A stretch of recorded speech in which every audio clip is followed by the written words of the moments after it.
Você se lembra da emoção de ver os gigantes do cinema de ação dividindo a tela? Sylvester Stallone, o eterno Rocky Rambo, e Jean-Claude Van Damme, o astro das artes marciais. Eles juntos, em Os Mercenários 2, foi um sonho realizado para qualquer fã dos anos 80 e 90. Mas e se eu te disser que a maior batalha entre eles não aconteceu na frente das câmeras, com explosões e roteiros, mas sim numa festa, movida a ego e rivalidade? A história que vou contar hoje é sobre um confronto real, um duelo que quase aconteceu e que mudou para sempre a relação entre esses dois ícones. Fica comigo até o final para descobrir todos os detalhes dessa briga épica, porque essa história é muito mais maluca do que qualquer filme. Antes de mergulharmos nos bastidores dessa treta de gigantes, já deixa aquele like no vídeo e se inscreve no canal, se você também é fã dessa era de ouro do cinema de ação. Ativando o sininho, você não perde nenhuma história como essa. Seu apoio é o que nos move a continuar trazendo essas curiosidades incríveis para vocês. Tudo começou no final dos anos 90. A década que consagrou ambos como estrelas globais estava chegando ao fim. Stallone já era uma lenda consolidada, uma carreira que falava por si. Van Damme, por sua vez, estava no auge de sua popularidade, conhecido por seus chutes espetaculares e flexibilidade impressionante. A rivalidade entre eles não era exatamente um segredo. Em Hollywood, quando dois astros do mesmo gênero dominam as bilheterias, a competição é quase inevitável. Era uma disputa silenciosa por quem era o maior nome da ação. E essa tense, guardada por anos, estava prestes a explodir da maneira mais inesperada possível. O cenário foi a mansão de Stallone, em Miami, em 1997. Sly estava dando uma festa daquelas, cheia de celebridades, um verdadeiro quem é quem de Hollywood. Estavam lá nomes como Arnold Schwarzenegger, Bruce Willis e, claro, Jean-Claude Van Damme. A atmosfera era de descontração, mas por baixo da superfície, a rivalidade entre os dois anfitriões e convidados era palpável. Segundo relatos de várias pessoas que estavam lá, incluindo o ator Frank Stallone, irmão de Sylvester, Van Damme estava começando a falar abertamente que poderia acabar com Stallone numa luta real. Talvez tenha sido a empolgação do momento, talvez um pouco de ego inflado, mas as palavras foram ditas e, como você pode imaginar, não caíram nada bem para o dono da casa. Stallone, que nunca foi de levar desaforo para casa, ouviu os comentários e não gostou nem um pouco. Ele não era apenas um ator que interpretava lutadores, ele realmente entendia de boxe e tinha um físico que intimidava qualquer um. A provocação de Van Damme foi a gota d'água. Cansado de ouvir o belga se gabando, Stallone o desafiou ali mesmo, na frente de todo mundo. Ele disse algo como: "Chega de papo, vamos lá pra fora resolver isso agora mesmo. Eu e você."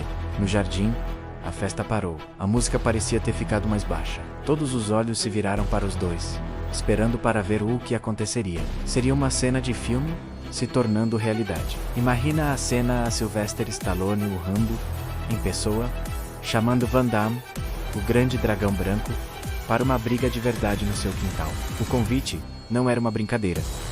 Stallone estava falando sério. Ele caminhou em direção ao jardim, esperando que Van Damme o seguisse. A tensão era absurda.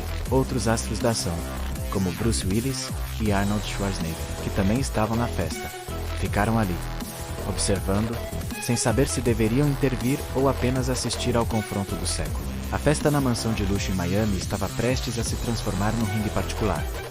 E o que Van Damme fez? Diante do desafio direto de Stallone, na frente de toda a elite de Hollywood, ele simplesmente foi embora. Isso mesmo, Jean-Claude Van Damme decidiu que aquela não era uma luta que ele queria comprar e deixou a festa. A imagem do astro de artes marciais, conhecido por sua coragem nas telas, recusando um confronto direto com Stallone, marcou a noite e virou lenda nos bastidores. Muitos interpretaram isso como uma recusa por medo, outros talvez como um ato de bom senso, evitando uma situação que poderia terminar muito mal para ambos, tanto fisicamente quanto para suas carreiras. Stallone, por sua vez, voltou para a festa, com a moral de quem não fugiu do desafio. Essa história circulou por anos em Hollywood, quase como um folclore, mas foi confirmada pelo próprio Stallone anos depois, em entrevistas. Ele contou que na época havia muita competição e que ele simplesmente se cansou de ouvir as provocações. Ele admitiu que estava pronto para a briga e que ficou surpreso com a atitude de Van Damme. Segundo Sly, não havia animosidade pessoal profunda, era mais uma questão de ego. e de colocar um ponto final naquela disputa sobre quem era o mais forte. O fato de Van Damme ter ido embora, na visão de Stallone, respondeu à pergunta de uma vez por todas. O mais interessante é como essa rivalidade evoluiu ao longo do tempo. Depois desse episódio, a relação entre eles ficou estremecida por anos. Parecia que nunca mais veríamos os dois juntos, em qualquer projeto. Mas o tempo, como dizem, cura muitas feridas. Stallone, com sua genialidade para entender o público, percebeu o poder da nostalgia. Ele começou a planejar o filme Os Mercenários, uma grande homenagem aos filmes de ação dos anos 80 e 90, reunindo todos os grandes nomes do gênero. E quem era uma peça fundamental nesse quebra-cabeça? Exatamente, Jean-Claude Van Damme. Stallone convidou Van Damme para o primeiro filme de Os Mercenários, mas o belga recusou. Na época, os motivos não ficaram claros, mas Van Damme depois explicou que não gostou do papel que lhe foi oferecido e achou que seu personagem não tinha profundidade. Stallone seguiu em frente, e o filme foi um sucesso estrondoso, revitalizando a carreira de muitos desses astros. Vendo o sucesso, talvez Van Damme tenha se arrependido um pouco. A porta, no entanto, não estava fechada. O público pedia. Stallone sabia que a presença de Van Damme seria um trunfo gigantesco para a sequência. Para Os Mercenários 2, Stallone fez o convite novamente, e dessa vez, ele caprichou. Ele não ofereceu a Van Damme apenas um papel, mas o papel do vilão principal, Jean Vilain, um personagem cruel, carismático e, o mais importante, que teria uma luta final épica contra o personagem de Stallone, Barney Ross. Era a chance de finalmente dar ao público a luta que quase aconteceu na vida real, mas agora de forma segura, coreografada e grandiosa. Van Damme aceitou. A rivalidade do passado foi transformada em arte. A briga no Jardim de Miami se transformaria em um dos confrontos mais esperados da história do cinema de ação. As filmagens de Os Mercenários 2 foram, segundo relatos, muito profissionais. Stallone e Van Damme deixaram as diferenças de lado e trabalharam juntos pelo bem do filme. Havia um respeito mútuo no set. Eles eram dois veteranos, dois ícones, que entendiam a importância daquele momento. A luta final entre eles no filme é brutal, intensa e pessoal. Cada soco, cada chute, parece carregar o peso de anos daquela rivalidade. É Stallone contra Van Damme, Rocky contra o Dragão Branco. E o resultado é pura magia cinematográfica. Eles finalmente deram aos fãs o que eles sempre quiseram ver. A história por trás da briga entre Stallone e Van Damme é um lembrete fascinante de como a linha entre a persona na tela e a pessoa real pode ser tênue em Hollywood. Mostra como o ego e a competição podem levar a situações extremas, mas também como a maturidade e o profissionalismo podem transformar uma rivalidade em uma colaboração histórica. Eles não só fizeram as pazes, como usaram sua história para criar um momento inesquecível para os fãs.